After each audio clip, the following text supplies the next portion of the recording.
Well, the reason that the making is not banned is because the sharing is banned. And the reason we've done that is because the Law Commission, as set out very clearly in their document, made the argument that that was the most appropriate way to have a coherent and effective body of law preventing the deplorable misuse of technologies in this way.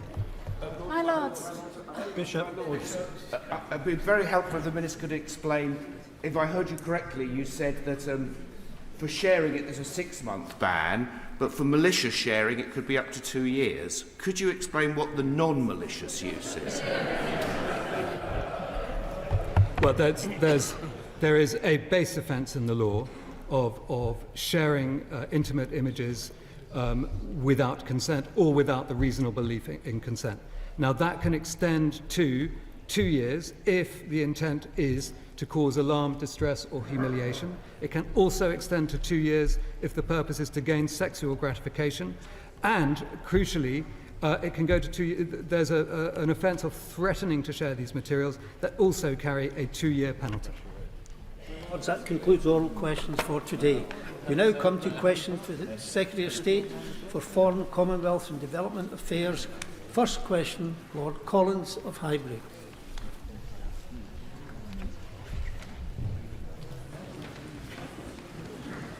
My Lords, I beg leave to ask the question standing in my name on the order paper and give the Foreign Secretary time to move.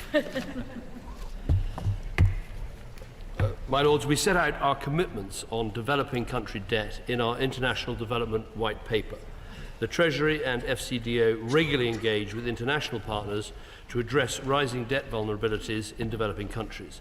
The UK also coordinates with other official creditors to provide debt restructurings when needed, both at the Paris Club and the G20 Common Framework. My Lords, after COVID, we had the Common Framework by the international community. Sadly, only 4 countries have applied, and certainly the situation is getting worse, not better in terms of debt. Does the Noble Lord accept that a huge step forward would be to agree with global partners on a workable definition of debt sustainability to provide countries in debt distress a more level playing field? Well, I thank the Noble Lord for his question. We're very happy to accept the IMF definition of debt sustainability and use that as the baseline. We're very happy to look at other ideas, but I think with the IMF's role that makes sense. But we completely accept what lies behind his question. You've now got 58% of low-income countries that are either in debt distress or at risk of debt distress, so he raises a very important point. But I think the definition is done by the IMF. My Lord.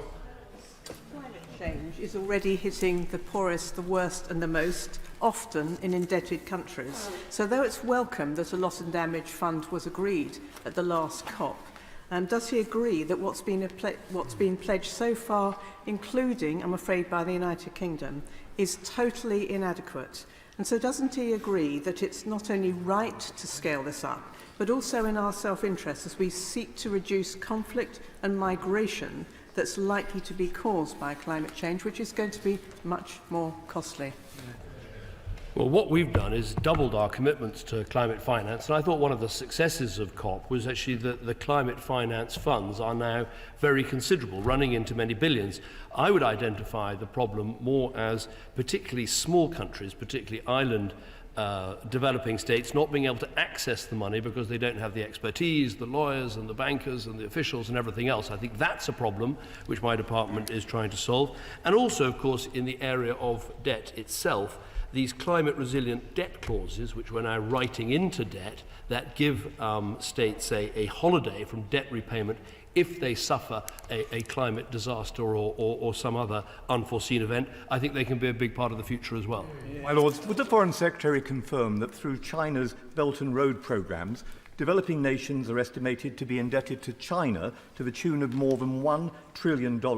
Does he share the view of Parliament's Intelligence and Security Committee that it would be naive not to see how such punitive debt in countries like Sri Lanka, $47 billion in debt, half to China, how this can be used by China to buy support in the UN, to expand its military presence and for leverage in domestic and international institutions? My Lords, how are we countering this? Well, I think one of the most important ways to counter this is by offering alternatives. So when countries are developing, there are other offers on the table, and that's why the expansion of British International Investment, BII, what used to be the Commonwealth Development Corporation, is so important. We're also countering it through the expansion of the multilateral development banks, where in our white paper we're demonstrating how you can expand their balance sheets and get them to lend more. But the Noble Lord makes a very good point, which is, if you look back 10, 15, 20 years when we were doing debt forgiveness programs to help these highly indebted countries, it was mostly Paris Club countries, it was France and Germany and Britain and America that were responsible for this debt. So if you wanted to write it off, you could. Now so much of the debt that's owed is from China, who don't believe in debt write-offs. We have to find other ways of delivering restructurings to help these countries that have got into trouble. It's the debt of the developing countries. What's to stop them running up more debt in the future?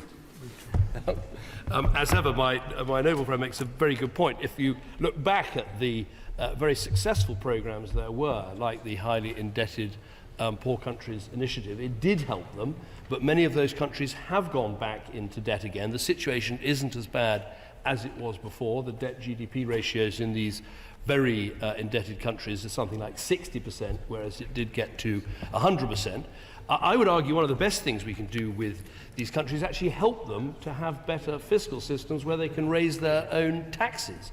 And I know, Noble Lords, like a Rwanda update, we have been working with Rwanda since the 1990s, and we've actually helped them to increase their tax revenue tenfold. So their ratio of tax to GDP has doubled from 8% to 16%, the highest in the region. That's a better thing to do in many occasions than lending these countries money. My Lords, a major reason for indebtedness of developing countries is that too many multinational corporations operating there actually dodge taxes by shifting profits to low and no tax jurisdictions. The IMF estimates that around $213 billion of taxes are lost each year. An earlier Prime Minister introduced the Finance Act 2016 and promised that companies would publish what is called a public form of country-by-country reporting, so that there is some visibility of the profits shifted by UK companies. But later governments never honoured that commitment. Could he have a word with the current leaders of the government and try to revive that commitment? I will. I think the Noble Lord refers to what was agreed at the G8 in Northern Ireland in 2013, where a whole series of steps forward were made to make sure that companies weren't what's known as base erosion and profit shifting and not paying their taxes in countries where they should. I think, to be fair to the former Prime Minister, who's now the Foreign Secretary, we did make some progress.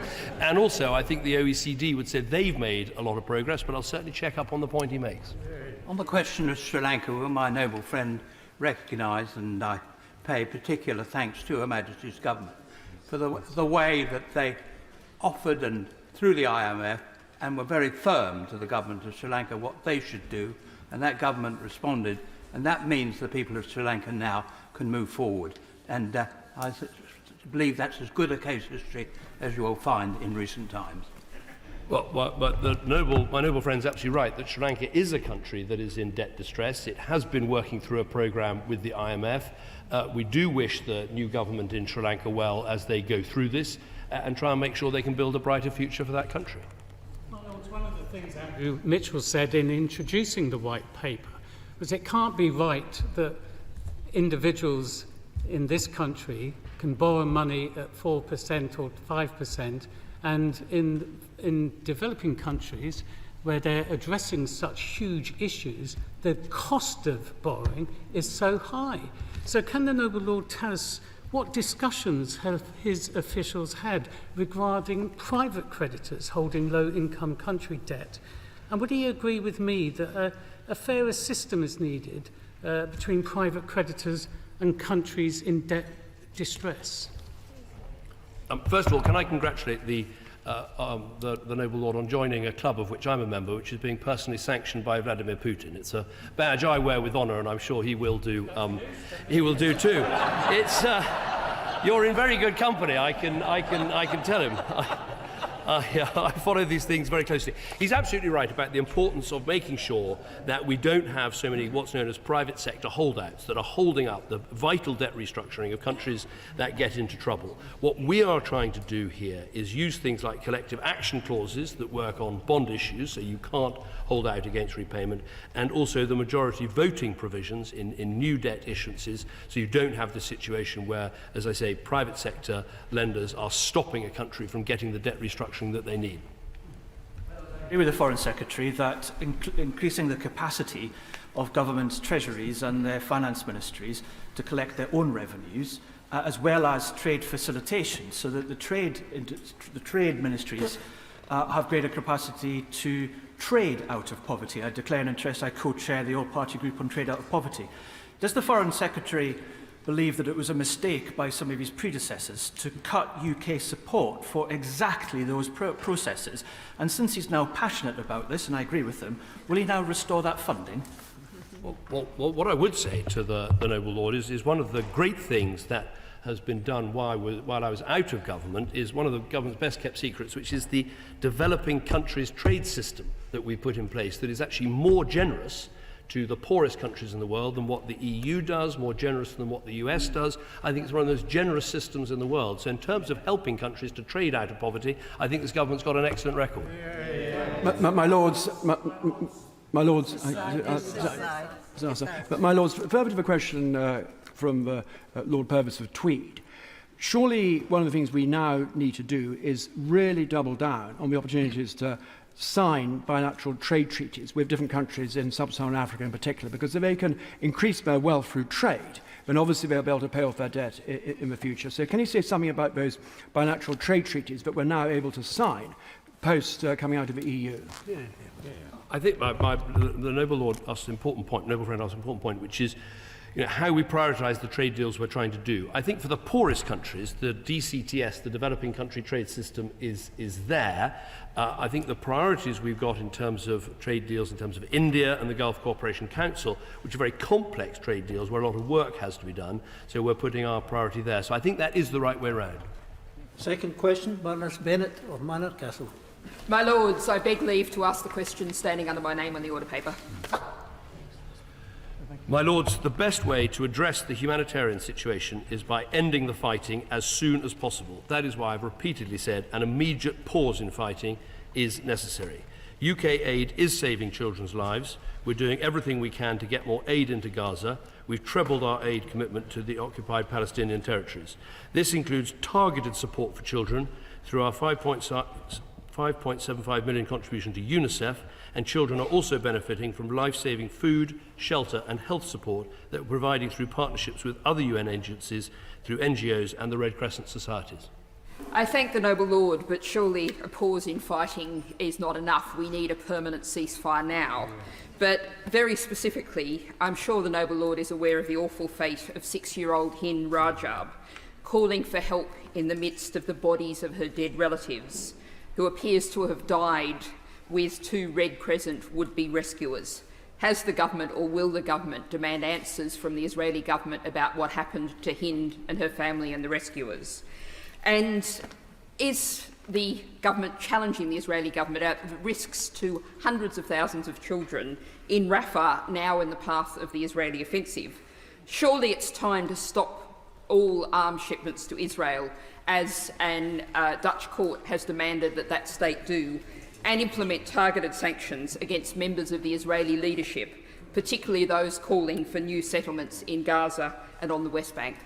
The noble lady asked a number of questions there. First of all, the case she raises is completely tragic, and what is happening in Gaza is tragic. We want to see an end to this suffering, an end to this killing. Let me just make this point, that the pause we're calling for, we want to turn into a ceasefire by making sure the conditions are right for getting a stop in the fighting to mean a permanent ceasefire. The way you do that is by fulfilling a number of conditions. You've got to get, in our view, the Hamas leaders out of Gaza. Otherwise, any ceasefire won't last because the problem will still be there. You've got to dismantle the operation of terrorist attacks. You've got to have a new Palestinian Authority government in place. You've got to give the Palestinian Palestinian people a political horizon to a better future and a two-state solution. And crucially, you've got to release all of the hostages and do that very quickly. She asked whether we challenge the Israel government over individual episodes. Yes, we absolutely do. I've done that personally with them over, for instance, a building that was bombed that had UK medics and other charities in, and we'll continue to do that as part of the very important process that we go through to judge whether they are in compliance with international humanitarian law. Is my noble friend the Minister aware of any moves by Hamas to protect the children of Gaza?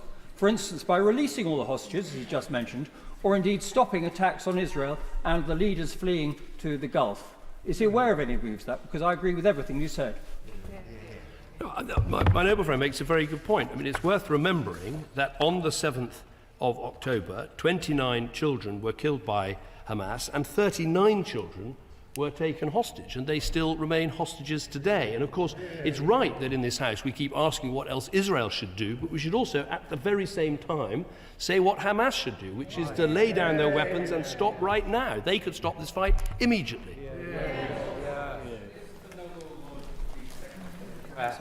That the IDF have suggested that they are in no rush to enter into Rafah and that they will delay possibly until after Ramadan, and that meanwhile the negotiations in Cairo can continue, and that gives a chance for Hamas to release the hostages and for the conflict to stop.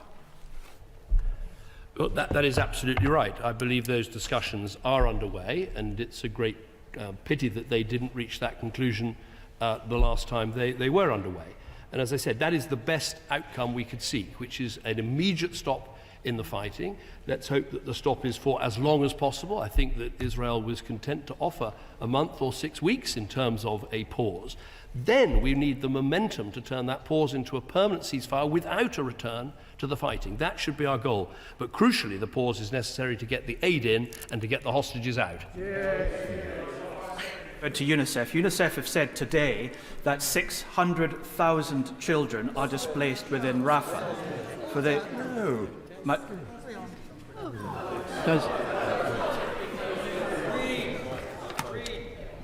My Lords, there's plenty of time. We'll hear from the Noble Lord Purvis of Tweed, followed by the Noble Lord Greenwood. I'm grateful for the Chief Whip. My Lords, UNICEF has said today that 600,000 children are displaced within Rafah in Gaza. That is comparable to the entire under-12 population of Scotland being displaced to one postcode area. Does the Foreign Secretary agree with me that any belligerent in a conflict that advises children and civilians to relocate on the pretext of their safety, but relocate to an area where there is no shelter, where there is no water, where there is no medicine, and when there is no security guarantees, is a war crime? Well, what I would say to the Noble Lord is what I said yesterday when I was in Scotland, which is, the people who are in Rafah on many occasions have already moved 3, 4 or 5 times, and it's not possible to move again. They can't go north because they'll be going back to homes that have been destroyed. They can't go south because that would involve going into Egypt, which none of us want to see and the Egyptians don't want to see, and that is why it's so important the Israelis stop and think before going ahead with any operations in Rafah. My Lords, does the Noble Lord, the Foreign Secretary, agree that the huge number of civilian casualties in Gaza is deeply damaging to the reputation of Israel itself? And will he therefore take action to promote a change of strategy by the Israelis, taking up the other measures that he's mentioned, but for so long as so many civilians, thousands of civilians are being killed, then that has to stop? Our view right from the start is that while Israel has a right to defend itself, and the attacks on October the 7th were an appalling attack on Israel, and it's worth remembering it was the biggest pogrom since the Holocaust in terms of the loss of life of Jewish people. We shouldn't forget that. While that is a tragedy they had every right to respond to and to try and prevent happening again, they must obey international humanitarian law. And let's be clear, that involves not only what the IDF do in terms of the way they prosecute their actions in terms of this war, but it also means, as they are the occupying power in Gaza, that they have to make sure that humanitarian aid, that food and water and shelter are available to people in Gaza, because if they don't do that, that would be a breach of international humanitarian law as well. My Lords, the Foreign Secretary is right. The priority has to be securing an immediate, I'd say an extended pause in fighting to ensure we can get aid in, the remaining hostages out, and create room for a long-term sustainable ceasefire followed by an even longer-term resolution. But there are currently almost 1.5 million displaced Palestinians in Rafah, and it's the main route for humanitarian aid. Any further Israeli offensive in Rafah will be catastrophic. Now, my Lords, the situation is getting more urgent by the hour. I know he's been working to establish a contact group of regional and international leaders who would influence both sides. Is he able to offer any progress on that group or their ability currently to try and influence events?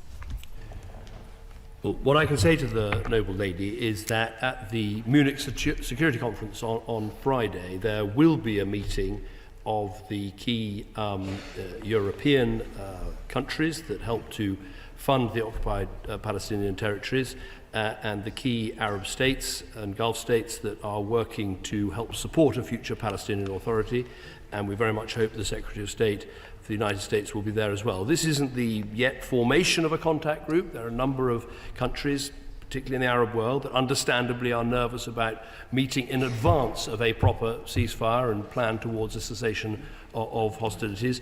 But I think we're on the way to getting this group, which I know she's long called for, up and running. And it's important because there are lots of things we need to start talking about now, whether that is what happens the day after a pause, whether it's about a reconstituted Palestinian Authority, whether it's about this question of how you offer a political horizon to people in the Palestinian territories, or indeed how we deal with Israel's very real security concerns of if there is a pause and then a ceasefire, how do you make sure the people responsible for October the 7th cannot remain in Gaza and the infrastructure of terror is taken down? My Lords, alongside medical aid, thank you.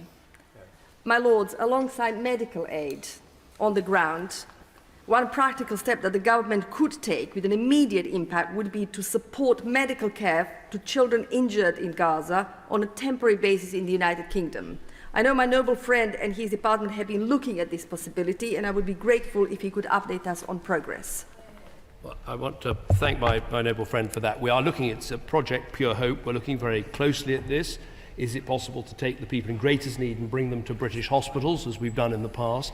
I think, I would say, the early work we've done is to say that there's much we can do in the region, and we should probably do that first. So helping in the field hospitals that have been established, helping to send medical teams to referral hospitals that are being used in the region, supporting organisations like Medical Aid for Palestinians.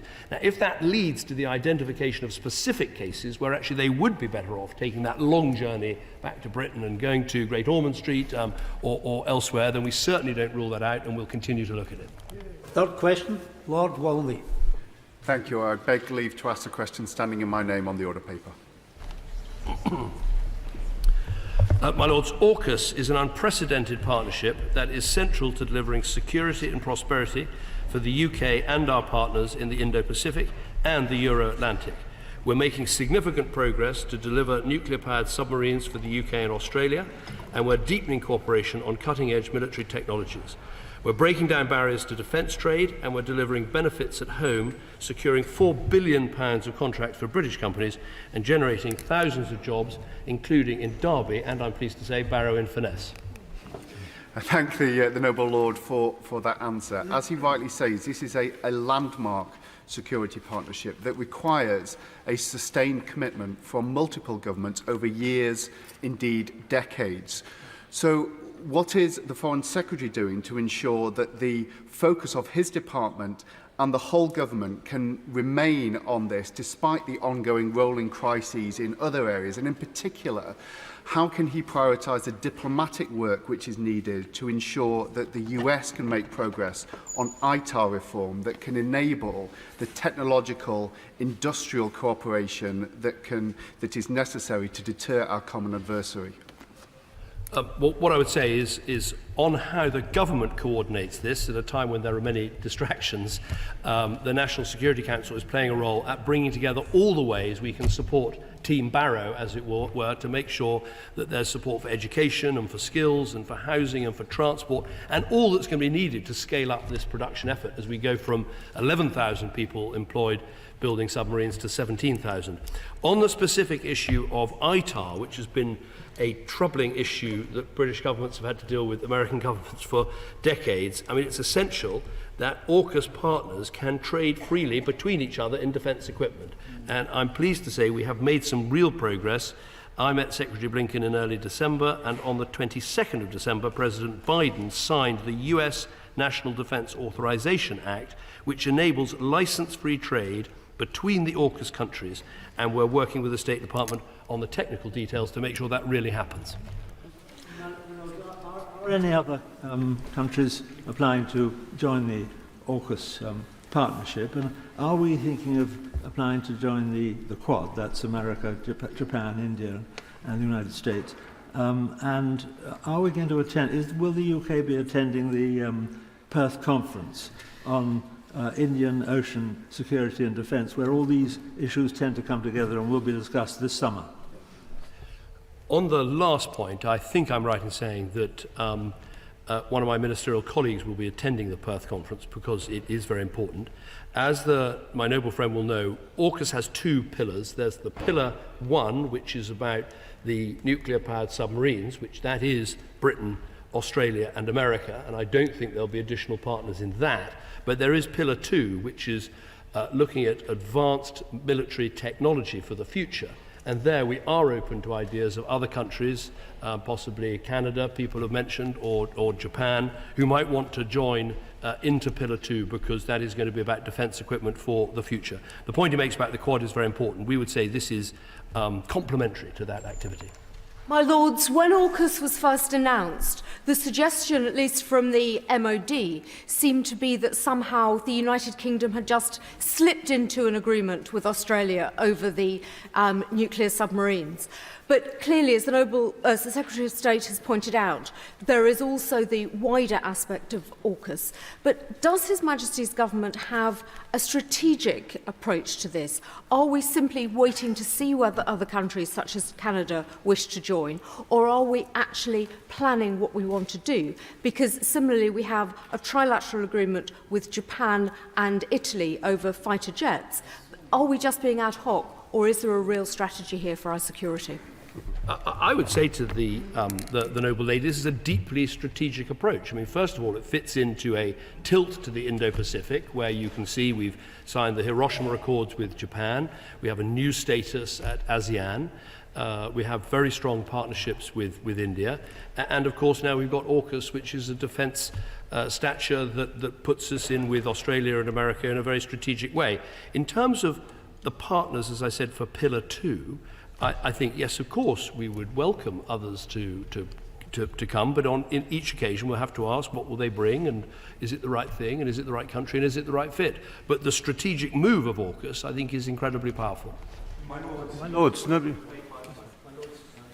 Another member of the club of those on Mr. Putin's blacklist. While welcoming the AUKUS agreement, would the Minister accept that the handling with the French was pretty catastrophic, and that France is a major Indo-Pacific power, and that now, when perhaps those bruises have healed somewhat, there's time to work with the French as well in the Indo-Pacific area, where they have a great deal to contribute? I think that my noble friend makes a good point, which is that ultimately Britain and France should work to cooperate as closely as we can, because we are similar-sized powers with similar-sized militaries and similar-sized global ambitions, and that's what the Lancaster House Agreement that he did so much to bring about was all about.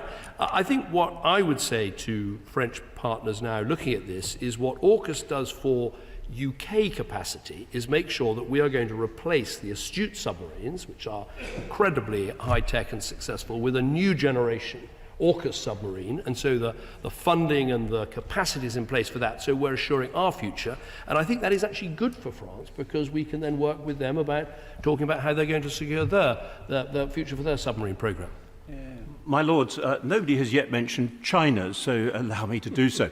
Would my noble friend agree that it's very important that we should continue to talk with China and find as many areas and expand on as many areas of agreement as possible? But isn't it in all this discussion possible to focus too narrowly on the threat of China? Should we not be doing more to embrace the democracies in Asia, Japan, India, Malaysia, South Korea, who are already more populous than China, who are growing economically much faster than China, and who in a few years' time will be economically far more powerful than China is? Well, I very much agree with my noble friend. I think you can do both those things. It is important that we have a relationship with China. There are many disagreements we have. They are an epoch-defining challenge, as the integrated review puts it, but where we can find areas to progress discussions, we should. But he's completely right to focus on the emerging democracies of the Far East, and that's why I think not just AUKUS, but the Hiroshima Accords, the ASEAN relationship, the ministerial connections we've got in Indonesia, Malaysia, and indeed Vietnam. I think I was the first Prime Minister ever, serving Prime Minister, to visit Vietnam, and I hope to get back there soon. My Lords, does the agreement is incredibly important and very, very exciting. And without it, we would not actually be able to develop and get the sufficient number of nuclear submarines to replace the Astute class, and for that reason it's very important. Could I ask the Foreign Secretary, though, the timescale looks very long. We should actually be pulling teams together now in terms of how we're going to design and build that submarine, because if we don't, we won't do it in time, and also, because the Australians will have the Virginia class, the Americans will probably start doing a design instead. No, well, the noble lord is completely right that we have to get on with it, and that's why there is Team Barrow, to bring together the town council, BAE Systems and the government, and a lot of money is being put in, 25 million from the government, and I think a further 16 million of levelling up money to make sure we have the capacity, not just the defence capacity, but the physical capacity in the town and the people to do this. I would say I'm confident we can get this done. I mean, the Virginia-class submarines are being sold by the Americans to the Australians to help prevent them from having a gap. It's up to us to make sure we don't have a gap and that there's no break between our excellent Astute-class submarines, which I'm very proud most of them were built during my time in office, that there has no gap between those and the AUKUS submarines to follow. Well, it's been said by the Foreign Affairs Select Committee of another place that South Korea and Japan, I quote, should be invited to join AUKUS and the Technological Defence Cooperation Agreement, or Pillar 2, that he referred to in his initial reply. So this wasn't just waiting on events. They urged us to invite them to join AUKUS, and I wondered if he'll give that recommendation further consideration. And pursuing the point made by his noble friend a moment ago, Bloomberg have estimated that if there was a blockade of the Taiwan Straits, it would cost the world economy some $10 trillion. What above and beyond AUKUS are we doing to deter the Communist Party of China? Yeah. Well, one of the things we're doing, more generally, is stressing the importance of the freedom of navigation. And that lies behind the action that we're taking in the Red Sea. And I'm going to be hopefully holding some discussions with Chinese counterparts in days to come, where I think we'll be asking them, given the importance of trade to China, that they should be as fully supportive of freedom of navigation as we are, because that matters wherever you are in the world, including the Taiwan Straits. But were there no voices at the National Security Council that spoke to caution at all in respect of risk and affordability? In terms of affordability, I think that Team Barrow sounds quite expensive. Is this again going to be at the expense of the conventional programme of UK defence? And in terms of risk, is there not risk that there could be leakage of our own very small supply of very highly qualified people whose career paths they would rather follow in Fremantle than Barrow? I don't believe that the concerns he has are right. I mean, the money going into Barrow is a drop in the ocean compared to the cost of one submarine. As he well knows, these things come out at about £1 billion each. What we need to make sure is that Barrow, which has incredible manufacturing expertise, is fit to do this extra work that's going to be required as they scale up to 17,000 jobs. Are we going to benefit as a country? I would say absolutely yes. I mean, Rolls-Royce in Derby are going to be providing the the nuclear reactors for these submarines, not just for the ones that we use, but also the ones that Australia uses. So I would say this is good for our defence, it is good for our international relations, and it's good for our industrial base. Fourth question, Lord Jackson of Peterborough. My Lords, I beg leave to ask the question standing in my name on the order paper. My Lords, this government has always supported a two-state solution, and that remains the case. Clearly, recognising a Palestinian state at the right time is part of that policy. My noble friend asked about consulting our allies, and of course we discuss all issues relating to the conflict in Gaza and Israel-Palestine relations. But ultimately, I'm pleased to tell him that the UK has a sovereign and independent foreign policy set by a British Prime Minister and a British Foreign Secretary in the British Parliament. I welcome that answer. Hamas is a genocidal terror group. For the benefit of the BBC, they're not militants. The Palestinian Authority has lost control of large cities in the West Bank to Iranian-backed terror groups, openly pays salaries to convicted terrorists, and is deeply corrupt and repressive. Palestinian statehood is, I trust, something all of us in this House wish to see. But does my noble friend share my very grave concerns that premature unilateral recognition of a Palestinian state now risks rewarding Hamas, playing into Iran's hands, and perhaps jeopardising the chances for a long-term sustainable peace? I absolutely understand where my noble friend is coming from. I would just say to him that of course it isn't rewarding Hamas. Hamas don't believe in a two-state solution. They believe in the destruction of Israel. And my point is that if you look at the whole point of a two-state solution is to create long-term sustainable peace. And I think the last 30 years have shown that we won't solve this problem without a solution that gives dignity and security to Palestinian people, as well as giving vital security to Israel. So I say this as a strong friend of Israel, that this is the right approach and we should pursue it. After Israel withdrew from Gaza in 2000, I'm sorry, I put. Thank you, my Lord. I welcome very strongly the continued emphasis by the Secretary of State on the two-state solution, and also his condemnation of the Hamas terrorist group and his call for the liberation of hostages, as was echoed in a statement this morning from the bishops. But it's not only in Gaza that we're seeing tragedy, we're seeing it also in the West Bank, where it is almost forgotten that very large numbers of Palestinians have been killed by people who live in illegal settlements. One of the countries most affected by that is the Hashemite Kingdom of Jordan. And my question is, what support is His Majesty's government giving to the Hashemite Kingdom of Jordan, given its vulnerability and its significant responsibility as guardian of the holy places, which, if they come under significant pressure, would widen the conflict appallingly and dramatically?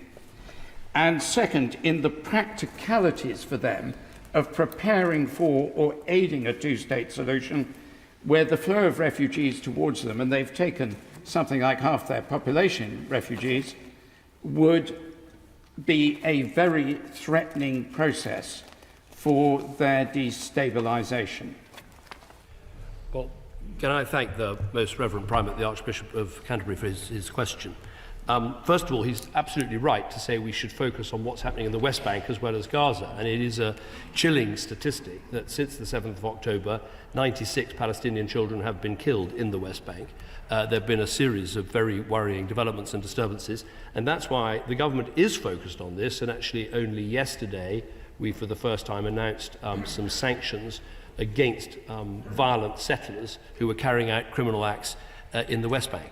He rightly asked about what we're doing to help Jordan. I mean, first of all, in terms of Jordan's incredible work they do in looking after refugees, we have given a huge amount of aid and assistance to help them with the job that they have done. But I think the crucial thing, as he says, is to help work with the Jordanians, as we are, towards the two-state solution in which they can play a very big part. And a crucial thing that needs to be sorted out is how you move from the current Palestinian Authority that we have, that has a number of issues and difficulties, to a new technocratic government that would work across the Palestinian territories, and I think the Jordanians can play a big role in helping to bring that about. 200 land, my lords, 200 land-based conflicts in the world, 500,000 dead in Syria, the world's biggest humanitarian catastrophe in Yemen, millions slaughtered in Africa.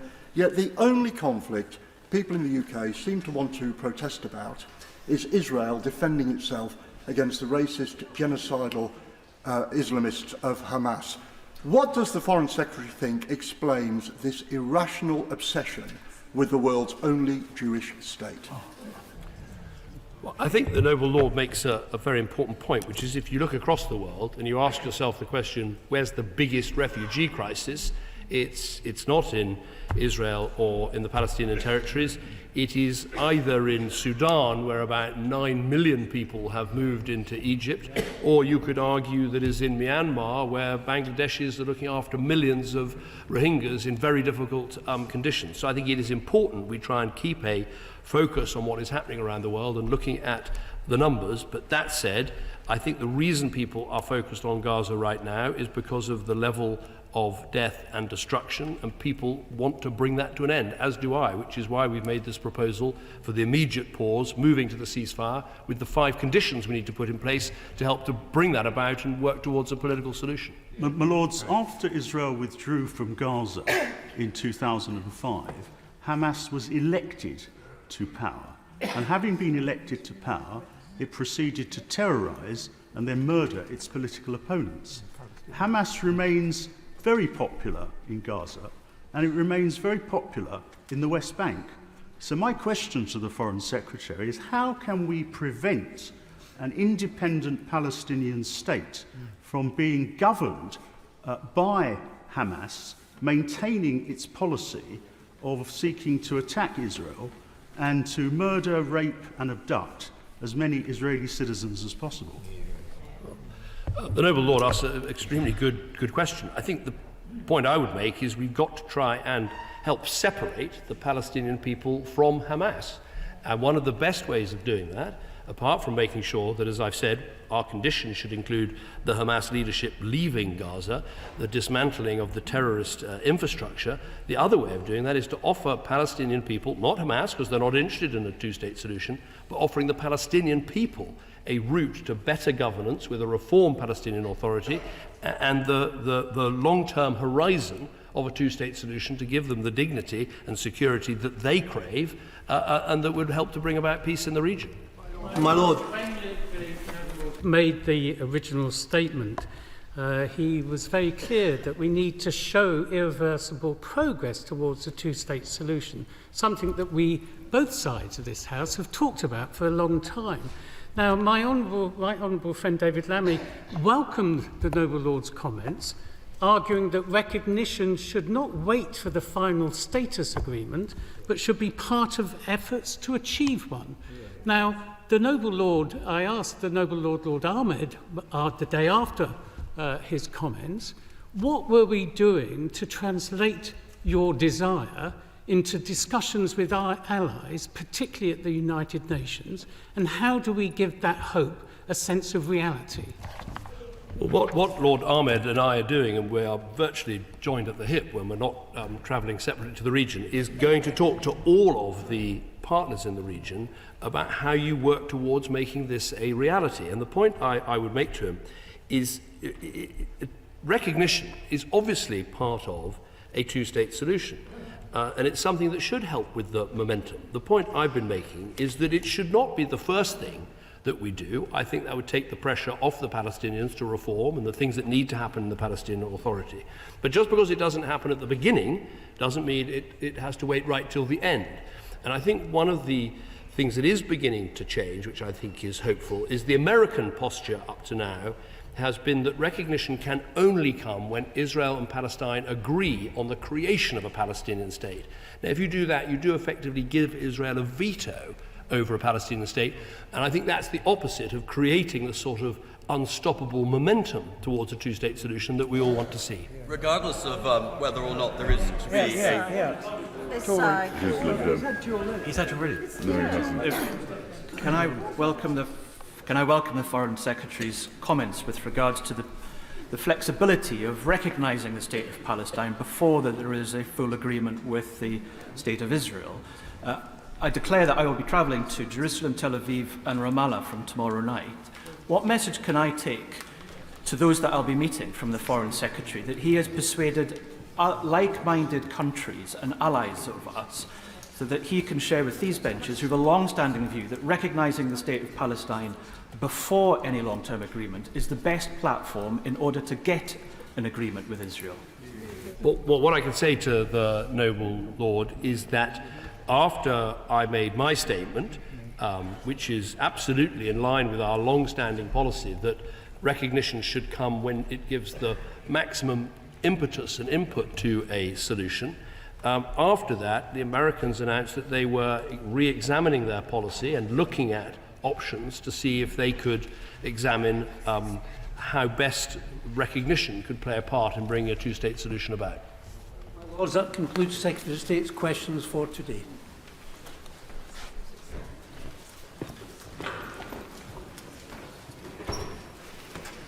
Business of the House, the Lord Privy Seal.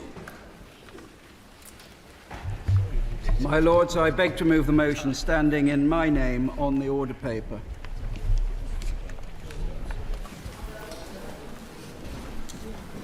The question is that the motion be agreed to. As many as are of that opinion will say content. Contrary, not content. The contents have it. Questions on the statement made in the House of Commons on Thursday, the 8th of February on protest measures.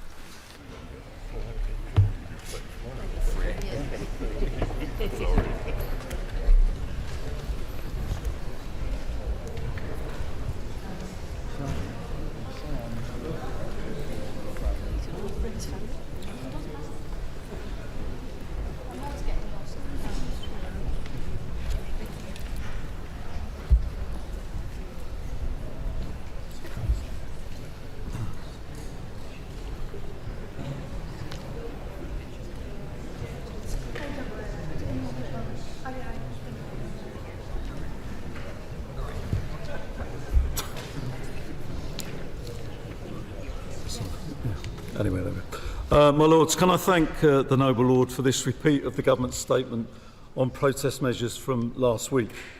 It is important to start such a statement by thanking the police for all the work they are doing to maintain public order across the country. We know that many officers are having to give up rest days to police protests, and these demands are growing. So can the Minister start by outlining how resources are being allocated to support this demand and what its impact has been on neighbourhood policing? My Lords, protest is a fundamental freedom in a democracy, and that right must be protected. If that freedom is abused and used to intimidate, harass or harm others, then safeguards are clearly needed. This is yet another suite of measures to tackle issues arising at protests.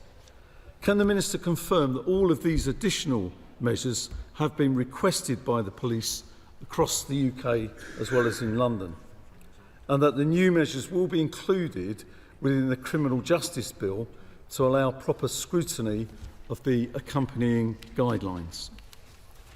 On the issue of face coverings and the power of arrest for those seeking to conceal their identity, is this an automatic offence decided by an individual officer or triggered by a set of circumstances to be then authorised by a senior officer?